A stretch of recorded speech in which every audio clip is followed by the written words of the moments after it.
Good morning. It's News from the Roots on Mountain Stream TV. It's Halloween today, October 31st, 2018. And our guest this morning is Enrique Gomez, president of the Jackson County NAACP. Thanks for coming and being here. Thanks for the invitation. Enrique. Thank you so much. So, Halloween indeed. Some scary things going on in the world Oh, today. yes. This is one of the Facebook posts that I had show earlier this week. I just says like 2018. It's like that movie Life is Beautiful, where you saw the character of Roberto Benigni, who was playing a Jew with a kid in a concentration camp, Italian concentration camp during World War II, and the entire gist of it is that he spends pretty much the entire movie making his kid believe that this is all a game, where in fact everything around them is just full of horrors. So you get this feeling on a Halloween day like this, a day really that's for kids, that really what the focus is about shielding our kids from all the things that are going on. Yeah. And there are just some pretty horrible things going on presently.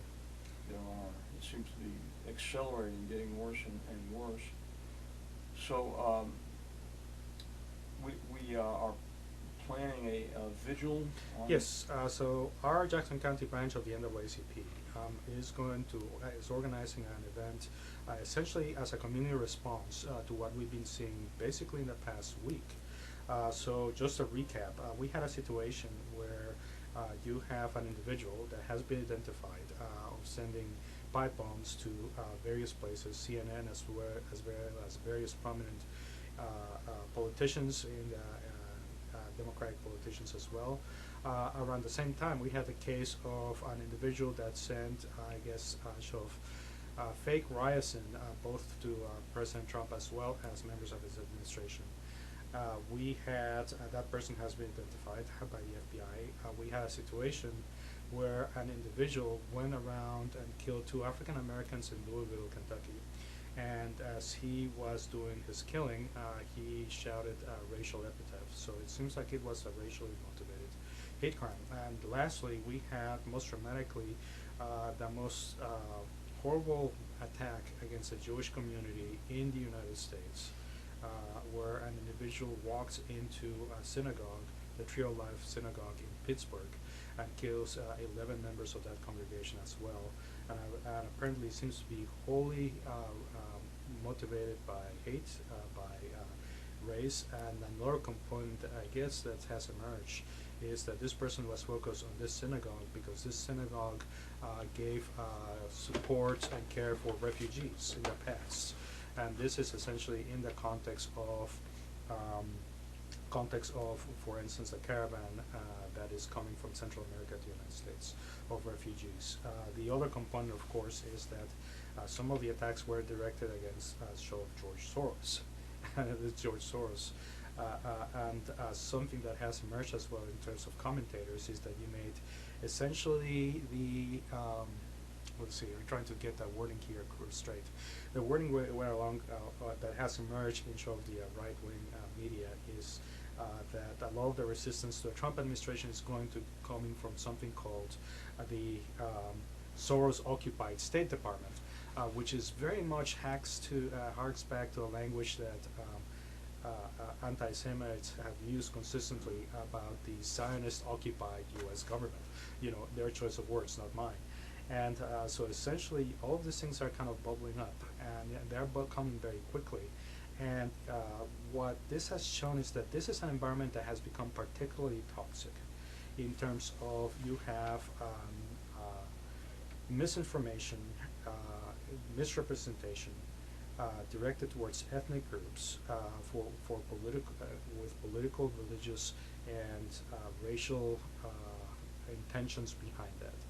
And it essentially has sucked the oxygen of what really the democratic process needs to be, which needs to be serious discussions about issues, serious discussions about place, when you actually have to fear. You actually have to fear what you say in the public sphere.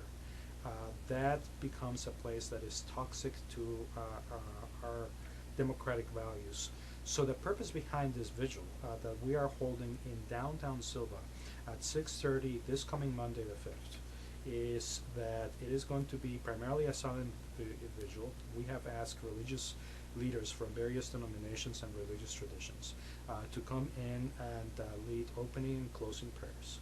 But mostly is for people to have this collective expression of grief, distress over attacks over the Tree of Life Synagogue, over attacks against the African American community, of attacks against politicians in the public sphere as well as the media, to say that our words matter, that our choice of words, what we're bringing to a public space, does have consequence and can be interpreted, particularly from very prominent politicians, can be interpreted as essentially license to attack people based upon their race, their politics, and their religion.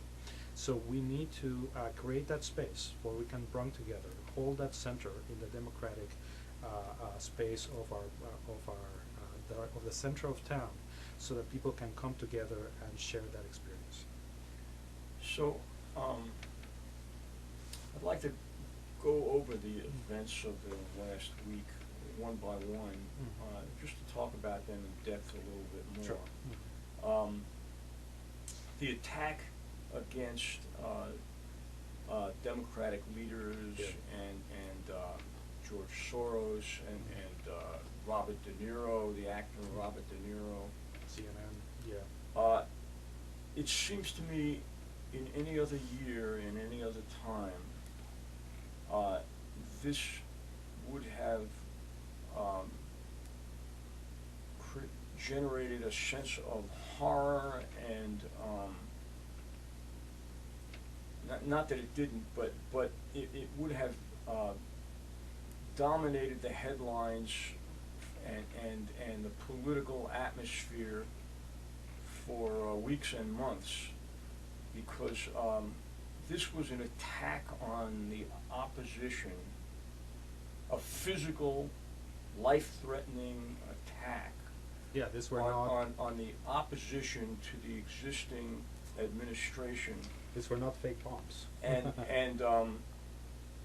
in other words, the leaders, two former presidents, Yes. a former presidential candidate, and many of the top leadership in the Democratic Party were threatened, and apparently there was a list of 100. Only 12 got delivered, and these were real bombs. These were not. This was not a fake attack. Yes. These were actual. This was an assassination attempt against the leadership of the opposition party in our country. Nothing like this has ever taken place before, but this is tantamount to a military coup, or a complete negation of the democratic process and constitutional process in our country, an attempt to eliminate the opposition party, the leadership of the opposition party. And we have become so desensitized because of I think the Trump administration, drama every day, day after day, there's a new drama, a new tweet, Yes. something outrageous that happens almost every day, that I don't think the news media captured the importance and the relevance of this attack. And that's frightening to me, that we have reached this state of affairs where there was such an attack on the democratic process, a dramatic and thorough attack on the democratic process, and essentially it lasted for 12 hours as the main story on the news. And then it moved on. And then we moved on to the next terrible thing that took place, which was I suppose the attack at the in East St. Louis, Yes. and which almost received no news no, coverage, no. because it was immediately overcome by the attack on the synagogue in The following day, yes. Pittsburgh, which Yes, as Tree you of Life. stated was the worst attack on the Jewish community since in this country's history. Pretty much. Very reminiscent of things that happened when Hitler took over Germany, and that has not been lost on the Jewish community. I can tell you, I have a niece and her family who live 2 blocks away from where that attack took place. It wasn't their synagogue. It was. Oh wow. But as she explained to me, they're all our synagogues. But it wasn't the one that she and her family attend. She attends an Orthodox synagogue very close by, and the horror and the fright that is being experienced in that community right now and throughout the Jewish community is profound. I can tell you that right now. I mean, because there is a rise of anti-Semitism in this country right now, being fed by the atmosphere of the current administration has perpetuated. Well, the game here apparently is that this administration, amongst also leadership of the GOP and essentially the entire pundit class, that essentially dominate the right-wing media, essentially they can claim plausible deniability. That's the part that's so profoundly distressful about this. They can claim plausible deniability, because what they can do is that they can essentially perpetrate or give nods to any number of conspiracy theories out there. Yeah, they could publicly, as to create within their base a sense that there really are these horrible individuals out to get them. That, for instance, there might be a Jewish cabal wanting to take over the government, or already have taken over parts of the government or the deep space state. You have all these narratives that get magnified, and essentially without literally ordering these things, they create an environment where if you are immersed within that worldview and you get constant reinforcement about the validity and the immediacy of having to take action, then you essentially create an atmosphere where you could go out and start committing random acts of violence against innocent people. Many of the victims in that synagogue were elderly on their latter years as well. You know, what did they have anything to do at all whatsoever with our current state of government? So essentially it creates a state of terror. So the thing about this, what is the response to this? What should be the response to this? I mean, we have to look down in our history, on the history of sort of like the various movements out there, the peaceful, nonviolent movements that have successfully able to essentially untangle or mobilize essentially a program. You know, you need to create spaces where people can come together and in large numbers to make manifest our common ideals and values, and really the things that sustain the democratic spaces that we need, that are absolutely essential for us to function as a democracy as well. That's one of the things that we are having a hard time doing. We do not have the common spaces, I think. Maybe I'm idealizing the past a little bit. It used to be that you could turn to your local newspaper and the op-ed pages be the places where like ideas in the public sphere get shared. Now, of course, we have essentially a very fractured media landscape where essentially you can go into your own echo chamber and your own bubble, and things are not shared. But where are the spaces, for instance, where people can essentially come together and make manifest their common democratic values, the need for civil dialogue, the need for sharing ideas, not with a very sentimental idea that at the end of the day we're going to be holding hands together and we're going to be all in the same page, but at least the places where people can know that they can disagree respectfully without the need of having to kill each other. The other part of this is that what are we going to do in a space that is saturated with conspiracy theories, and the conspiracy theories are either alluded to or not effectively challenged, either by the media or by the people in power, right? So that becomes the exercise that we need to sit down and investigate, think out loud, come together. What is it that we're going to do? I, on my own, have actively reached out to our local county commissioners and the leadership of both parties here in Jackson County to actively invite them to be part of this event, noting that this is going to be a place where we are going to be mourning and we're going to be reflecting on the injury and the violence and the effect of our language on the political sphere, right? And I have reached out, and local ministers have also stepped out wanting to be a part of this space. So I would say that this is just essentially a first attempt of this. But we need to start to investigate ways in which this can become show of a regular aspect of this, and that something that is not going to be reactive. I mean, unfortunately, my heart is crushed thinking about this vigil, because I was thinking that, we've done this before, right? This should not be routine, but we actually know what to do because we've done this before as a branch. We've done this for the killing at Mother Emanuel, 3 years ago. The murder of African Americans in that church. We did this last year for Charlotte and the killing of an individual and the rise of violent expressions from the far right in our public spaces. And it seems that this right now at this point we are reacting. We kind of need to react because our community needs a place to grieve. It needs a place where it can manifest its commonly shared values and democratic commitment to peaceful democratic engagement. We have to be able to do that, but at some point we have to transition to say, okay, well, how are we going to do that engagement? And how are we going to essentially effectively challenge this conspiratorial thinking and essentially this very dishonest approach to politics that we're seeing?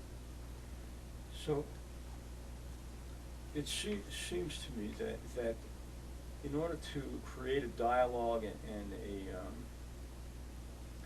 an atmosphere where people of reconciliation, where people want to get together to express our common desire for democratic values, it takes two parties that want that outcome of reconciliation. And part of the problem is that we have one of the parties that happens to be in power that doesn't seem to want that they seem to want the divisiveness as it's being used, the divisiveness is being used as a political tool to keep them in power. And Trump, President Trump, is using vitriolic language and divisive language to promote. One of the man who was arrested for carrying out the sending the bombs to he said, well, I did it because basically he was saying because the president said it was okay to do, or that this needed to happen, and his own, Trump's own rhetoric since he started his political campaign in 2015 has been one of provocative violence, urging people to attack people who disagree with them, even at his rallies. Do me a favor, punch this guy in the face, I'll pay your legal fees, stuff like that is coming out of the mouth of the President of the United States. And this playbook, we've seen this before in Germany, and in Italy with Mussolini. These are the tactics that they use. Again, not saying they are personally going to attack people, but sending out a dog whistle, that says it's okay if you do this. I'm not going to stop you from doing it. And there is this population in the United States that is receptive to that message and is seeing that as a green light to go ahead and attack immigrants, attack Jews, attack blacks, attack Hispanic people with impunity. And I think we have to, in order to solve this problem, to confront it, we have to recognize it for what it is.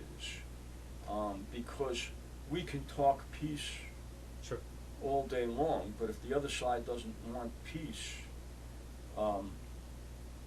then I think we have to develop, we have to recognize that, and we have to confront it, not violently, but we have to confront it in the news media, in our letters to the editor, Yes.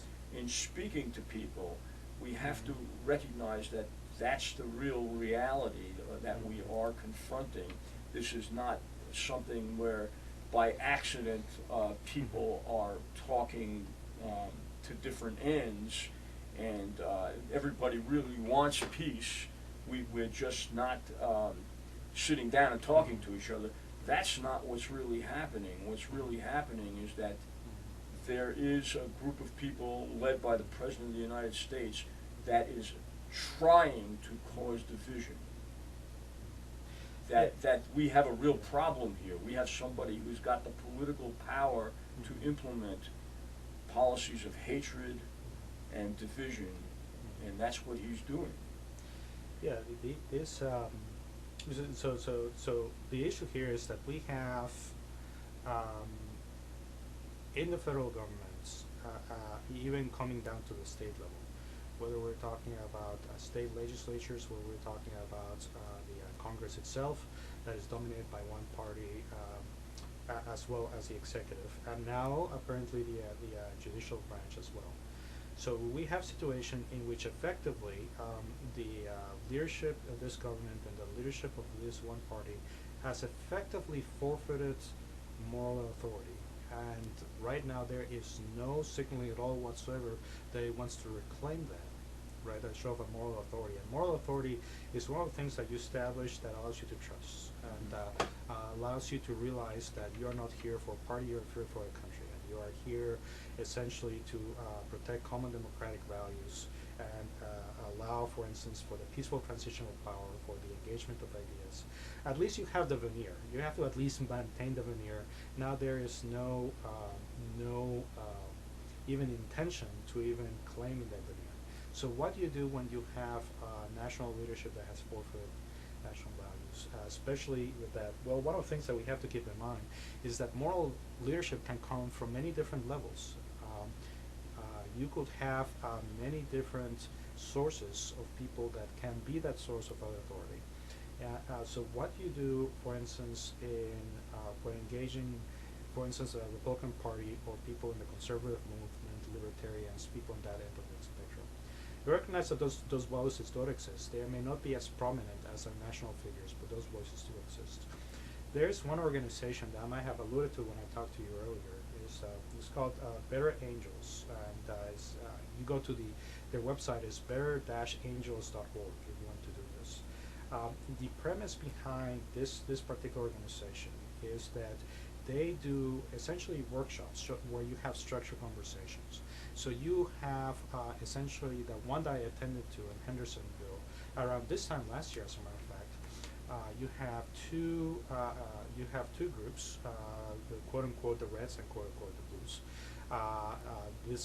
In the red would be people that identify with that end of the spectrum, not just GOP, but libertarians, people on that end. And then you have, for instance, on the other end, you have quote unquote the Blues, whether it be conservative Democrats or progressives or Greens and all that. So you have that end. And then what you have is a series of kind of like moderated, structured discussions. The purpose of these discussions here is as follows. It is not to convince the other side that you're correct, or to essentially list the wrongs of the other side, if you would. The purpose of this moderated exercises have to go with this, have to do with learning how the other side sees themselves, how they perceive themselves, and how they are being perceived being attacked, right? And of course, coming out of this, you're not going for this very sentimentalized view that there's going to be reconciliation, we're going to be in the same terms and all of that. You want to come out with some kind of understanding, right, about what the effects of your language, your reactions is on the other side, and how the other sides feel politically expresses themselves. Now, I actually wrote a piece on the website, which was published in Better Angels Media, about me reflecting about this particular experience as well. You know, and I mean, I could go in depth, but at the end of the question is that I sort of posted is that it seemed to be a positive endeavor. It seems to be something that is worthwhile. And in terms of kind of growing, should show those moral voices and those moral authorities within both movements for constructive engagement. The real question is, can this be scaled up? Can this be scaled up? Because what you want, what I feel is needed is that you need something that needs to be organic, something that is essentially comes from the base, so that it eventually begins to reflect on the leadership. We kind of have to give up on the idea that you can expect that moral leadership to develop within the higher structures of power. It is something that needs to be driven from the bottom in order for that leadership within, across a political movement to see themselves as is that I'm going to have to be accountable for my base as to how I present myself publicly about my choice of words, and what is going to be the effect of my language. So the thing about this is that the developments of all these things are going so fast. The level of deterioration, particularly in this election year, is going so fast that I am at this point pessimistic as to whether we can develop that movement, those voices across the political spectrum fast enough in order to provide the necessary corrective. On my end, on the things that we've done here at Jackson County, I have reached out to candidates for both parties, both major parties. I've reached out to the leadership of both parties here in Jackson County to invite into this stuff, making sure that this is going to be a place where that collective expression of grief about the deterioration of the situation and an expression of our collective democratic values need to be enforced. So that is at least a step, right? It is not going to be the complete strategy it is. And right now I do not have the clarity. That's a path that's distressing for me. I do not have the clarity about what at the end is going to be the thing that's going to carry us forward as a community, as a country. I see several things happening that are threatening the integrity of our democracy. Yesterday, President Trump said that he was going to issue an executive order to negate the 14th Amendment of the Constitution. And even Paul Ryan, the Speaker of the House, said, no, the President doesn't have the authority to do that. It seems obvious to us, or to anybody who knows anything about the American political system, that the President doesn't have the authority to unilaterally negate an amendment of the Constitution. Yet this morning, President Trump doubled down and said, well, yes, I do have the authority to do that. Now, he has Congress, assuming, dependent on the outcome of the election on Tuesday. Right now, he has both houses of Congress. He has control of the Supreme Court. Who will stop him from negating the 14th Amendment and declaring that natural-born citizens of the United States are not citizens of the United States? In other words, one of the provisions of the 14th Amendment is that if you are born in the United States, you are a naturalized citizen of the United States. That was one of the principles of the 14th Amendment, which we just celebrated the 150th anniversary of it. Yes, 150th anniversary. Yeah. So there, Jackson County this past summer had a business celebration of this. And that was the provision that provided for voting rights for former slaves, male former slaves, several Indian tribes and other groups of people that formerly did not have the right to vote, but another provision was that stating flatly that if you were born in the United States, you are a citizen of the United States. That's one thing that is really concerning, that we have a president who essentially believes that he is above that he is above the provisions of the Constitution of the United States and can change anything he wants unilaterally, and may have the power, the raw power, to implement that.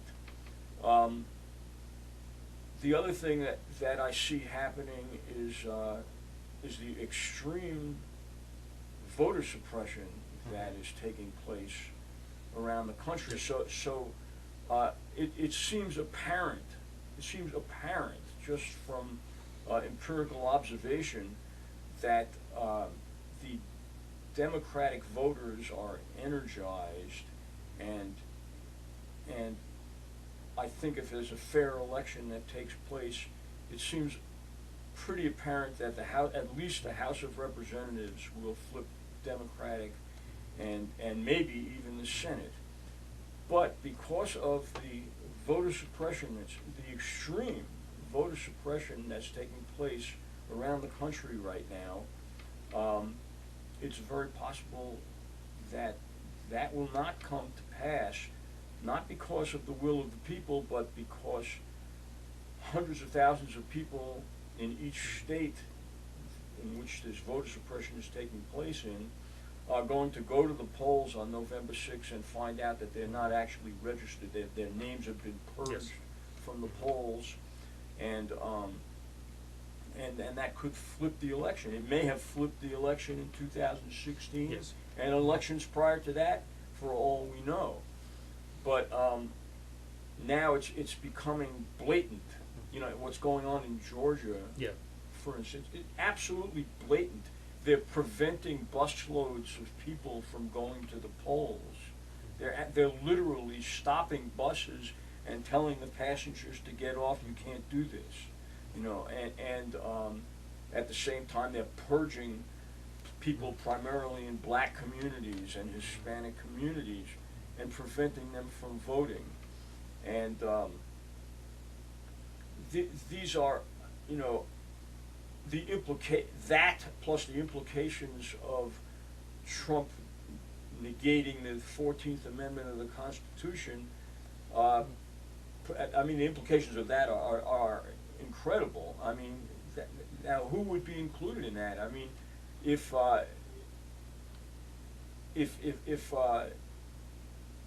people who were born here are not automatically considered citizens, how far back does that go? Does that mean that Retroactive, yeah. I mean, yeah, anybody who was born here, you know, if they want to press that could eliminate millions of Hispanic voters and you know and millions of again, how far back does it go? And if your parents weren't natural citizens, are you a natural citizen?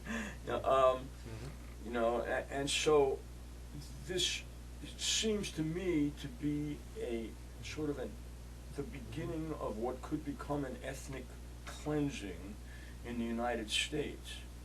You know, where the white supremacist Trump is now calling himself a nationalist, which is and really an unambiguous reference to white nationalism.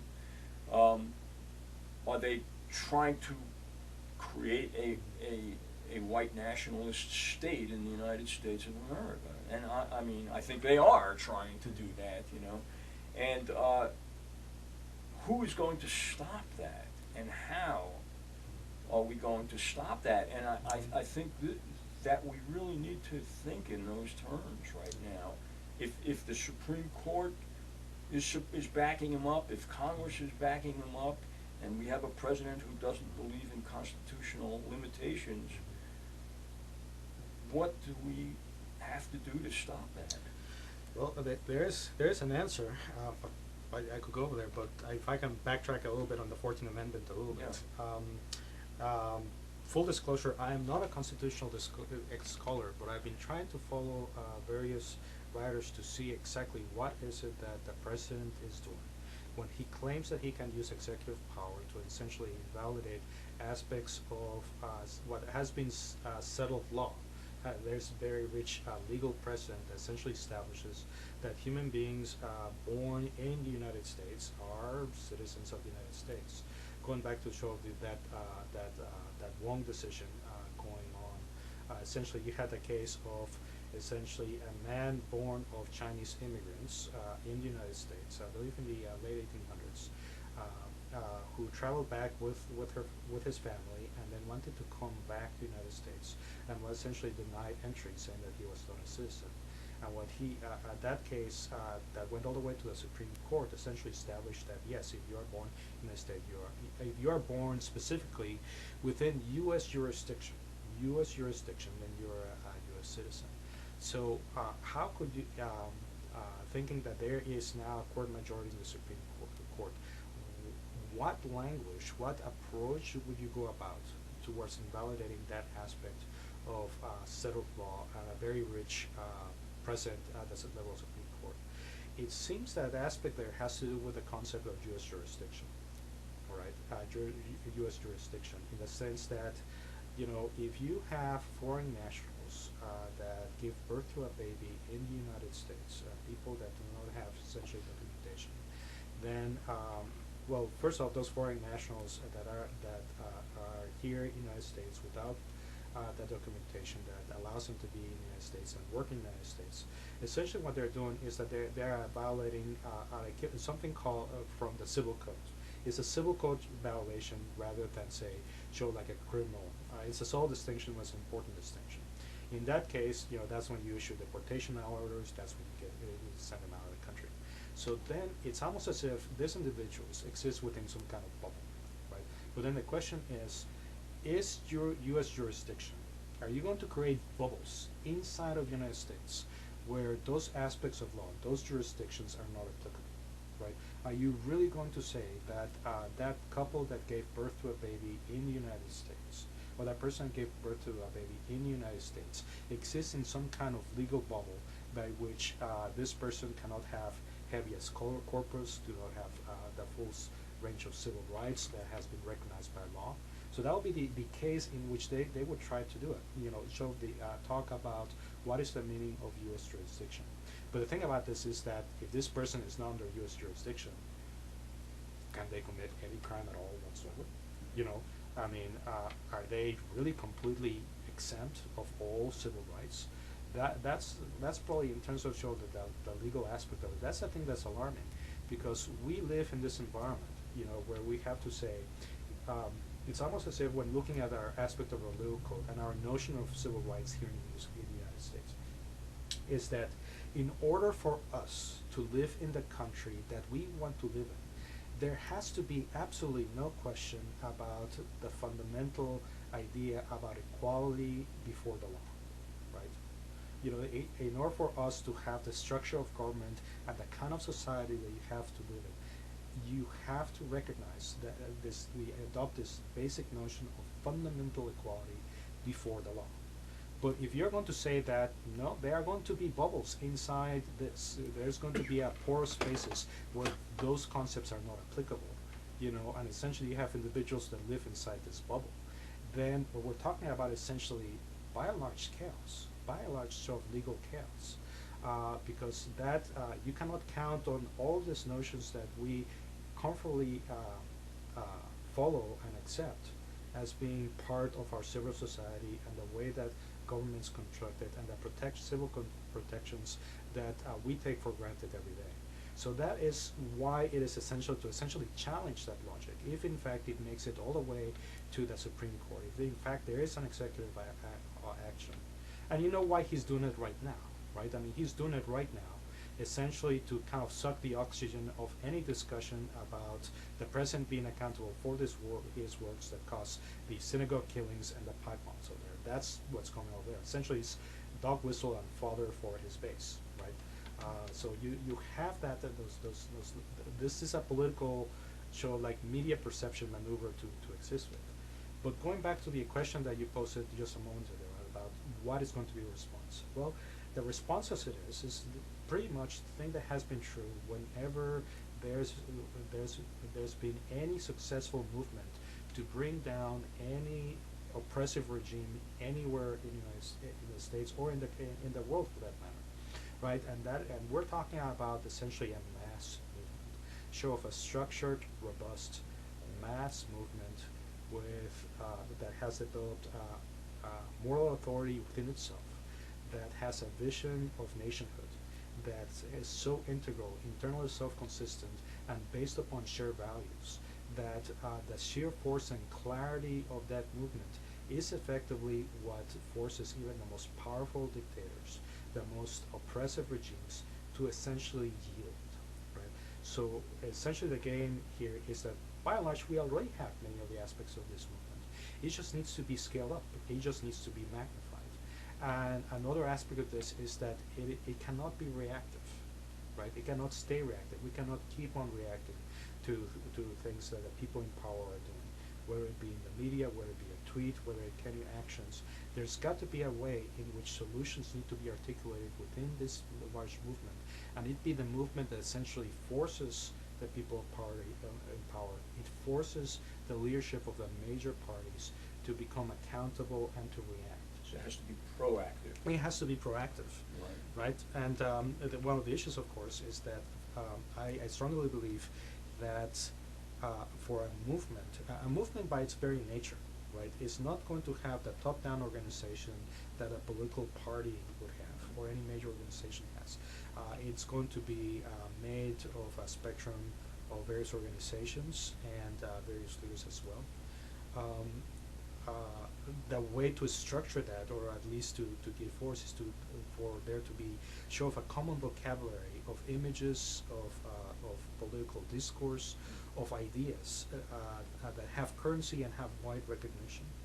And that's how you build that movement. And that's essentially in my activism.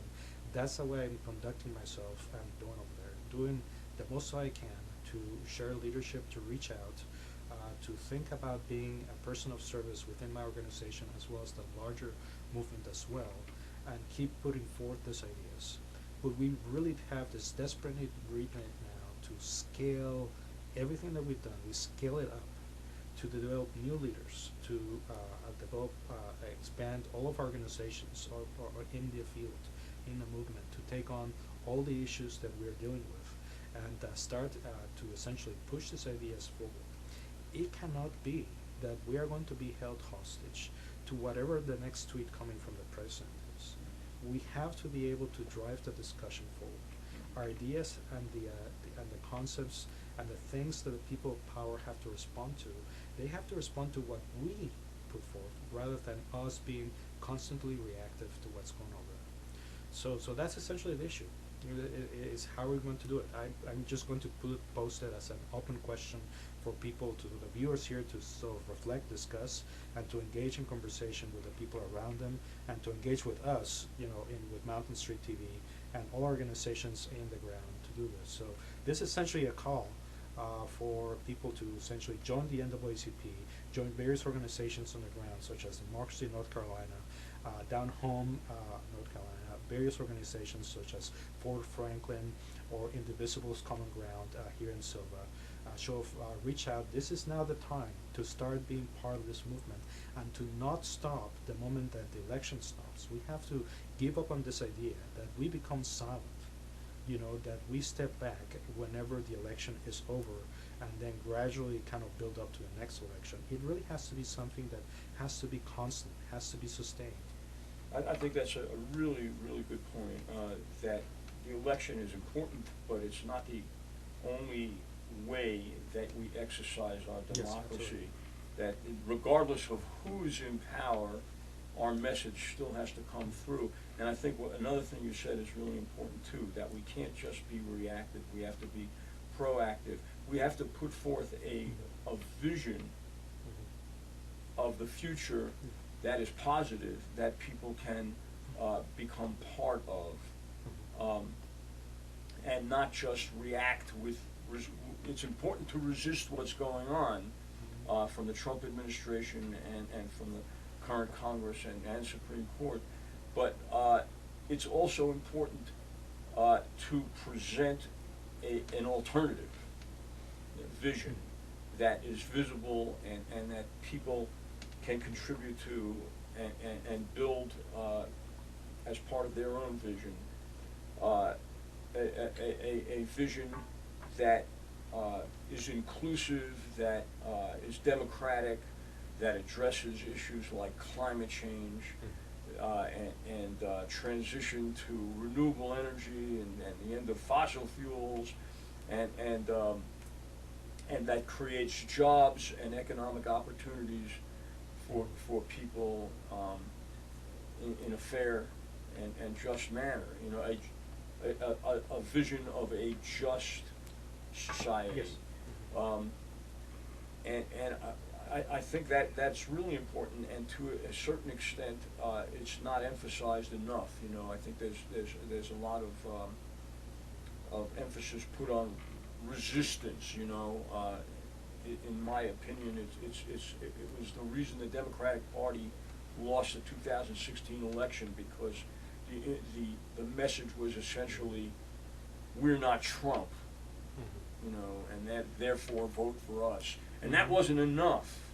You know, we needed a vision that people come to, not just work against. And I do believe that that's the path forward. Well, and that's Yeah. something that, for instance, our viewers here could do as essentially an exercise, right? Because all of these things happen both at a national level, but also in our conversations with friends and family and coworkers in our daily lives. So this would be, for instance, an exercise that you could take on, is that you could practice something called the elevator speech. If you're familiar with the concept of an Yeah. elevator speech, it essentially comes from the idea that, for instance, if you're loving, say, a congressman or something like that, somebody like that, is that you essentially have to hunt this person down in the halls of power, and this person is not going to give you much time, right? So you need to, if you are lobbying for something or presenting something, you have the amount of time that you have when you're trapped in an elevator, you know, with this person as a hostage audience perhaps, so that you can essentially present what you want this person to say or do. In about 30 seconds. In about or 30 a minute, seconds, maybe, you know, yeah. depending upon, Yeah. you know, how many floors you're traveling, right? So, but as an exercise, I mean, this can become a way of saying, when you're engaging your friends and family and coworkers, right? And you're given only a certain amount of time, say a minute or two or even 5, you know, can you succinctly present your political philosophy, your idea of a good society, of good government, your concept of what the future would be like for you and your kids, something that a kernel of an idea, something that is central, that guides how you think about politics. Because, for instance, when I talk to activists and when I try to see if they have an elevator speech, usually what they end up is giving essentially a laundry list of issues that they care about, right? So, for instance, you have bullet points where you have, say, women's rights or the environment or labor rights. And I'm not saying that that's necessarily wrong, but it's not kind of like a central organizing idea where all of these things kind of fit together, right? Why this particular issue more than others do you care about? You know, what are the things that you are, how are you resolving issues having to do with immigrations or women's rights or labor issues or the environment? What are the things that the fundamental idea, the kernel of idea that holds everything together for you, that guides you, especially when confronted with new issues that you've never seen before? Right, so that will be something that people should practice and practice saying in front of the mirror, and whenever engaged in discussions, be ready to have that and say, well, you know, I stand for this because of this. You know, I'm worried about this because of this. And this is my vision of what the world should be like and how it's all fitting together and so is that. So these are all the things in which it's a muscle. You have to develop that moral voice and that moral leadership within you, so that you can engage in that discussion as well. One other thing I wanted to touch on is all is related completely to this in terms of this the vigil that we're planning, which is next Monday. It's Monday, November 5th, 2018. It is going to be in downtown Sylva at the fountain, right around sunset. Yeah. And we had a problem related to this. We wanted to do this earlier in response to what happened in Pittsburgh and the bombings around the country of Democratic leaders and what happened in East St. Louis.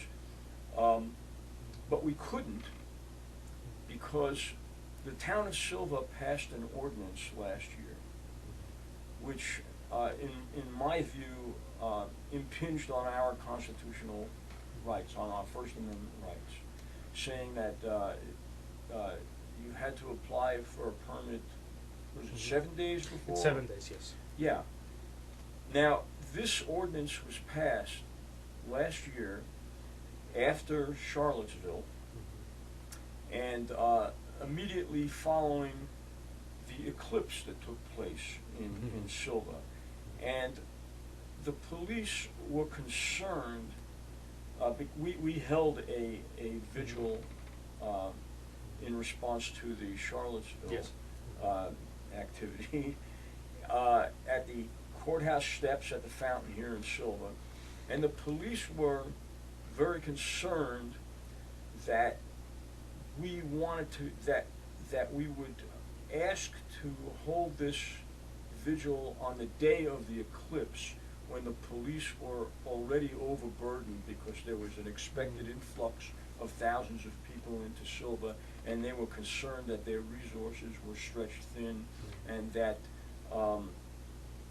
they would not, if we attempted to topple the monument on the courthouse steps, which of course we had no intention of doing, that they wouldn't have the personnel to deal with us and the reaction to it from extreme groups in the area and whatnot. And so as a result, the police asked the town council to pass an ordinance that a permit was required at least 7 days in advance, so that and they would have the discretion of not allowing that event if there was something else happening which would make it inconvenient for them to provide police protection. And it's my view that such an ordinance is unconstitutional.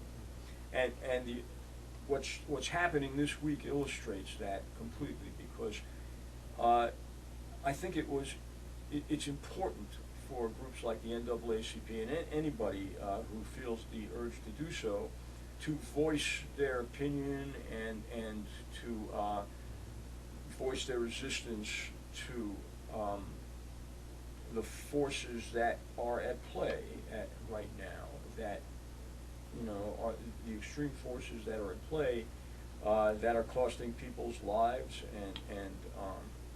and attacking the democratic institutions in our country right now. And the people should have a right at a moment's notice to stand up against that. And at the moment at the town of Sylva, we don't have that ability to do that because of this ordinance.